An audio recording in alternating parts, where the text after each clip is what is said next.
Buenos días, nos encontramos con el profesor Dr. Ignacio Verdugo de la Torre con ocasión del Cuarto Congreso Internacional Criminalidad Organizada Transnacional que se ha realizado en Lima en homenaje al 8º centenario de la Universidad de Salamanca, organizada entre otras instituciones por el Centro de Estudios de Derecho Penal Económico y de la Empresa.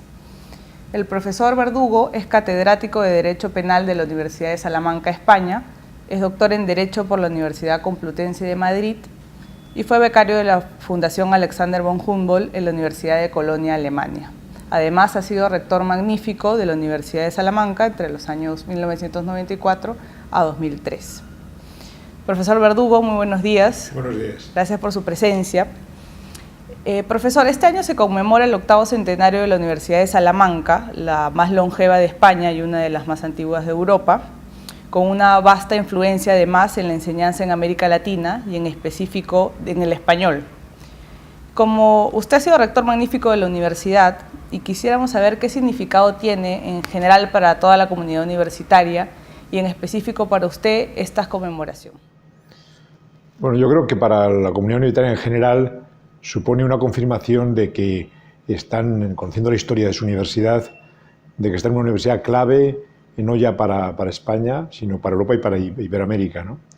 Es significativo, por ejemplo, que el equipo de gobierno de la universidad haya establecido como lema o como referencia obligada no ya el que es la primera universidad española o de la península ibérica siquiera, sino que es la primera universidad iberoamericana, ¿no? Y la Universidad de San Marcos, en su cédula de creación, cédula real de creación, hay una referencia expresa a que los alumnos y los profesores de San Marcos tendrán los mismos privilegios y fueros que los de la Universidad de Salamanca. Es decir, era el modelo.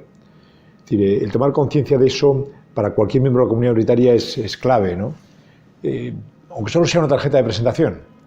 Es decir, porque hay que vivir del futuro, pero lo que no puede comprar nadie y lo que no puede vender nadie es la historia.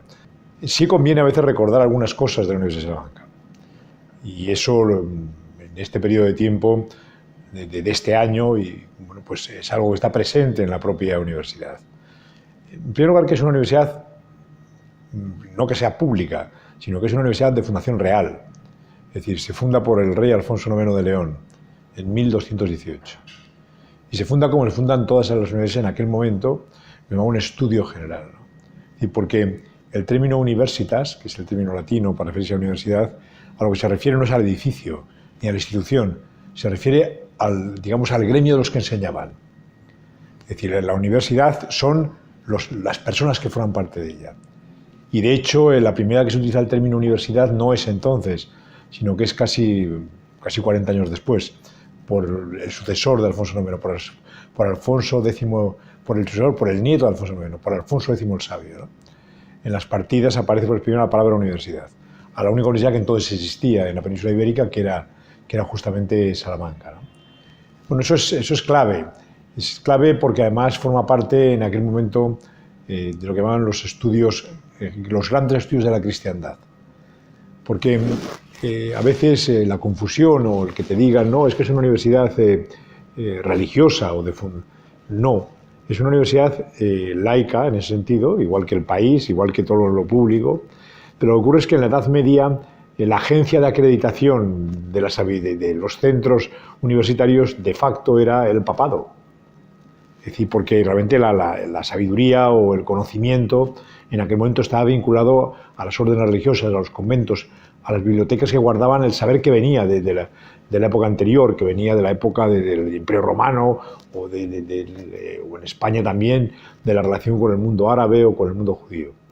Bueno, eso llevó a que Salamanca, al igual que Bolonia, la Sorbona, Oxford y Coimbra, fueran los grandes estudios de la cristiandad. Pero suponía que el título que diera Salamanca era reconocido por toda la comunidad cristiana. Es decir, eran títulos que valían en cualquier país y que llevaba algo que ahora es una práctica que parece una gran innovación, que es la movilidad de profesores, ¿no? Y nosotros, por ejemplo, en Salamanca hay una relación histórica muy fuerte con Coimbra y con la Sorbona. Está así. Es una universidad fundada, en principio, con el modelo de la Universidad de Bolonia, que es en torno al estudio del derecho, fundamentalmente. lo que llamaban entonces in utroque iure, en ambos derechos, ¿no? Que era el derecho canónico y el derecho civil en el sentido de la República, ¿no? El derecho que organizaba la sociedad civil, no tanto la Iglesia, ¿no? Eran las dos alternativas. Estamos en Perú y es importante saberlo, ¿no? Es decir, fue el rector de Salamanca don Pedro Lagasca, es decir, el pacificador de Perú, ¿no? Que le conocen, como le conocemos en España. Él fue en aquel momento, cuando era lo que es ahora, sería un alumno de posgrado, porque el rector originariamente, y con el modelo de Bolonia también, era de alguna forma el líder de los alumnos, el que tenía el poder que tenían los alumnos, que era importante en la universidad medieval. Entonces era siempre un hombre de gran prestigio, es decir, Pedro Lagasca lo fue, pero no solo, el que fue luego el hombre más poderoso del mundo en su día, que era el conde duque de Olivares, ¿no? El conde de Olivares fue rector de Salamanca también. Es decir, la historia está ahí, ¿no? Y eso hay que vivirlo, ¿no? Y si han estado, y me consta que has estado en Salamanca, bueno, la fachada de la universidad, que es aparte del valor que tiene como valor artístico que tiene, que es indudable, es una muestra del plateresco español, tiene una simbología, está llena de símbolos. Si se ve políticamente la fachada, es lo que subraya es la vinculación de la universidad con el poder político, ¿no? Con la monarquía en aquel momento. Es decir, el gran medallón que está en el centro, que es el medallón, hay dos grandes medallones, uno que es el medallón imperial, porque es la época de Carlos V, con el águila de los Habsburgo, y debajo está un medallón donde están los reyes católicos, pero tienen rodeados de una inscripción en griego, por cierto, que dice la universidad por los reyes por la universidad. Es un poco la vinculación de la universidad con el Estado, ¿no? En aquel momento el Estado era ahí, ¿no? Y es lo que lleva en aquel momento a que sea el modelo que se aplique en lo que eran las colonias, y sobre todo en los dos virreinatos claves, ¿no? En Perú y en México.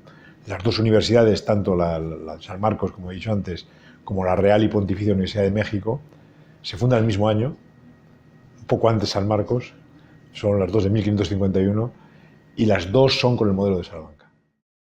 Gracias, profesor.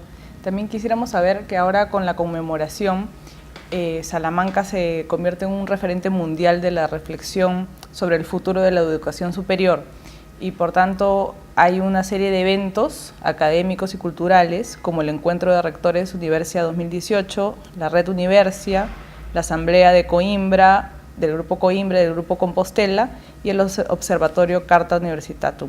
¿Qué nos puede decir sobre estos eventos? ¿Qué importancia tienen y cuáles son sus objetivos? La importancia es, por no exteriorizar el significado que tiene la Universidad de Salamanca dentro del sistema unitario europeo e iberoamericano, o mundial si se prefiere, y eso es clave.